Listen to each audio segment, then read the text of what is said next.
Alright guys, this is Tacho here, and I'm bringing you another builds video today for Fire Emblem Heroes.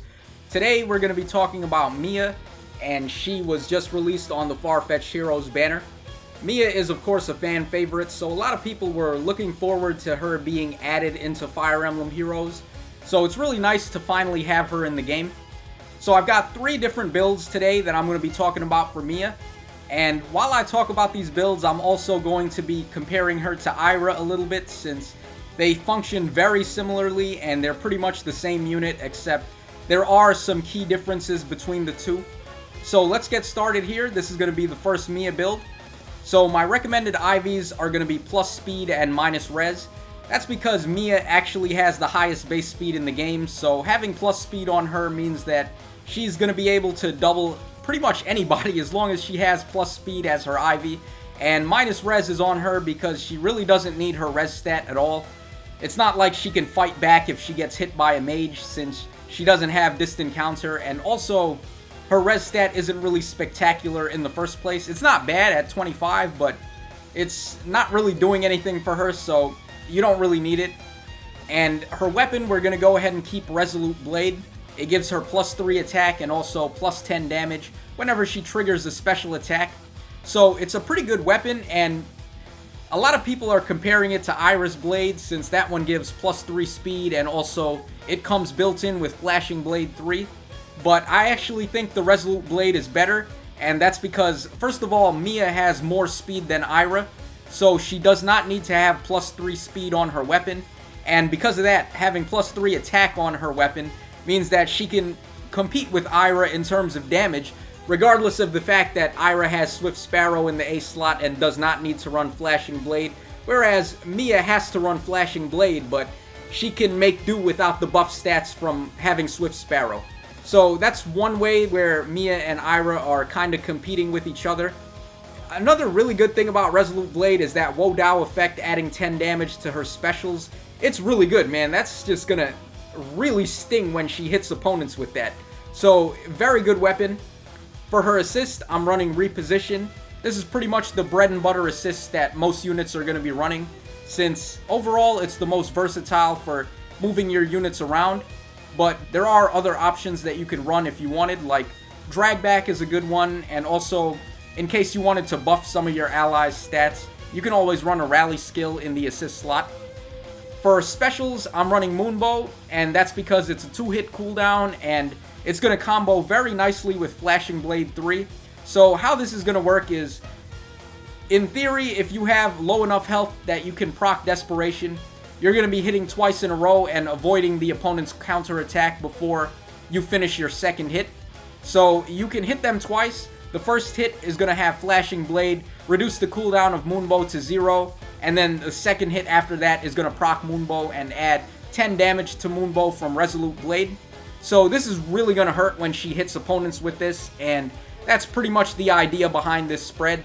And that's also why I would say this is the default Mia build that most people are going to be running. The bad thing about this though is that in Ira's case, she has access to Regnal Astro, which is a unique special that only she can have, and it's just so much better than Moonbow that it's really disgusting. But thanks to the fact that Mia has the Wo Dao effect on her Resolute Blade, it's not going to be that big of a difference, so she can add 10 damage right to Moonbow and make it a little bit better than normal. Now for her passive skills, we have Flashing Blade 3 in the A slot, pretty much just the speed version of Heavy Blade, and it's very good on Mia thanks to her having the highest speed in the game. So there's probably no reason to change that. I guess you could if you wanted, and it does help, and it does combo very nicely with her Resolute Blade, so I would say keep it.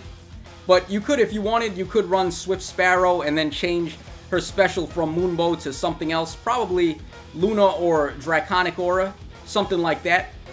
But anyway, that's what we're going to keep on this build. We're keeping her default Flashing Blade 3. In the B slot, I have Desperation 3. I already explained this. It's going to let her hit twice in a row, as long as she's below 75% health. So, very good, and it's going to really pile on the damage with Flashing Blade comboing with Moonbow and Resolute Blade.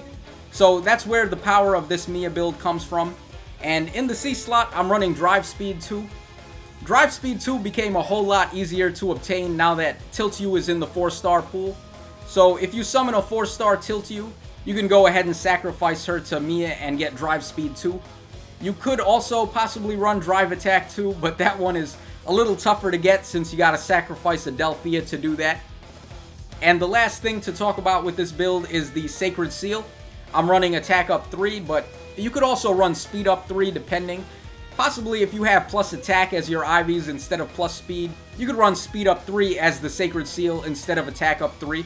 But I'm going to be running attack up 3 since it's going to add some more damage to Mia and make her even more of a force to be reckoned with.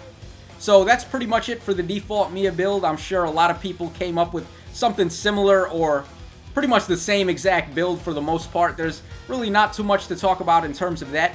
But we're going to be starting to get into some more interesting stuff now. So the next Mia build that I have for you guys is an Infantry Pulse build. This one is going to be intended to nuke opponents, and the way it works is you're going to want to have 3 units on the team that have Infantry Pulse and also have a higher HP stat than Mia. It's not that hard to do since Mia's HP isn't really that high, and good options to use for teammates include Dorcas and Ninian.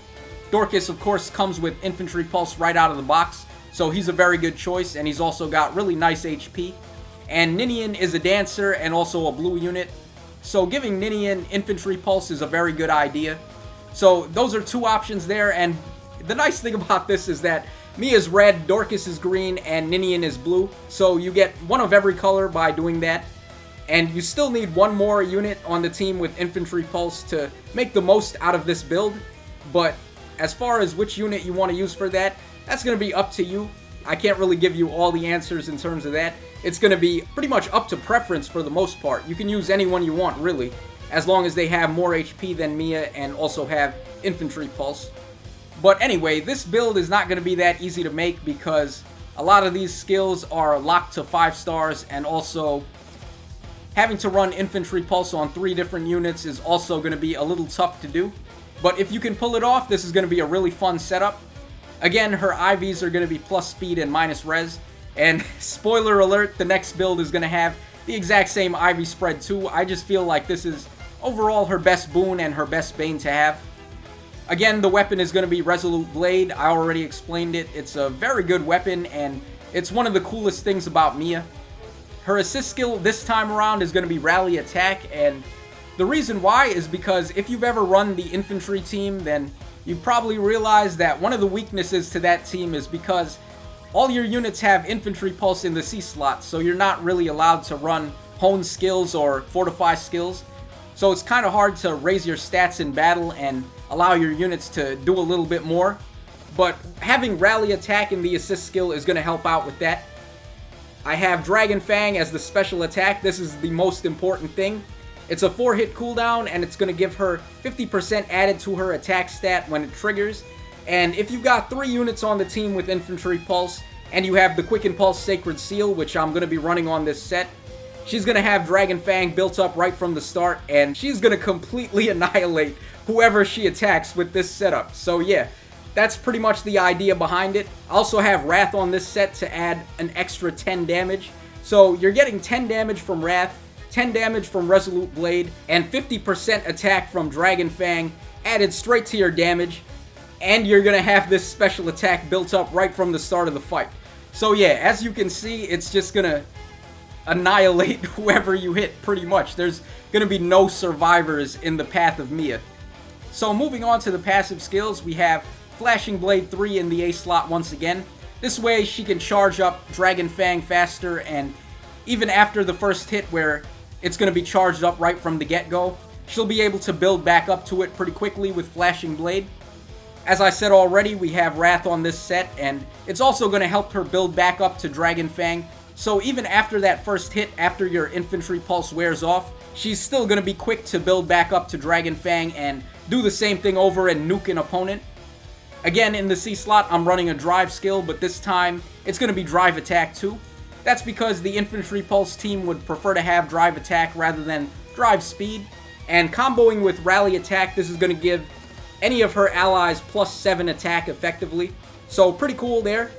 And it is hard to get because you got to sacrifice Delphia, but I would say it is worth it, especially on this team, since you don't really want to run hone skills or fortifies on the Infantry Pulse team when the opponents can possibly have something like Panic Ploy and really mess with your units that have low HP, since that is the gimmick of the Infantry Pulse team. Your units have to have low HP to make the full use of it.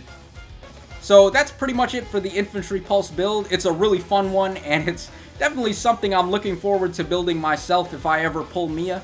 If you guys saw my arena run where I tried this out with Sonya, it worked out really good. It was really fun to play, and Infantry Pulse is just a really cool team to run. So that's pretty much it for that. And the final build that I have for you guys today is a Brave Mia build. We're going to be running Brave Sword Plus on this setup, which unfortunately means we're not running the awesome Resolute Blade, but it's still a pretty cool setup. The IVs are again the same as the other two builds, plus speed and minus res. I already explained it. I consider those to be her best boon and bane stats. Like I said, it's a Brave Mia setup, so the weapon is Brave Sword Plus. I'm running reposition in the assist slot just like in the first build that I talked about. Anything that I said about it in the first build, like how it's the most versatile for moving around your units, and also all the other options that I recommended like drag back and rally skills, will apply to this build as well. For her special attack, we're running Luna this time. She comes with Luna as her default special anyway, so you don't have to inherit this one, and it's going to work pretty nicely with the Brave Sword Plus, especially once you start getting your quad hits in and hitting the opponents 4 times. You're going to be able to hit them 3 times, and then on the final hit, you're going to have Luna ready to go. So pretty good special for this set.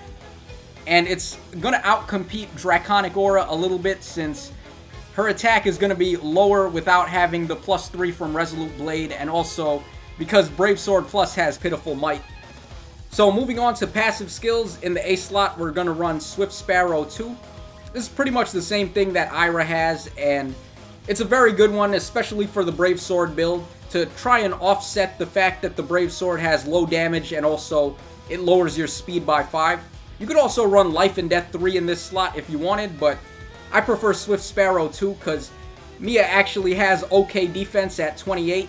So running Swift Sparrow over Life and Death 3 means that it's going to be a whole lot harder for opponents to finish Mia off in one round, especially since it's going to be tough for them to double her. So they would need to do it in one shot. In the B slot, we're running Desperation 3. This is a must-have on any Brave Weapon build.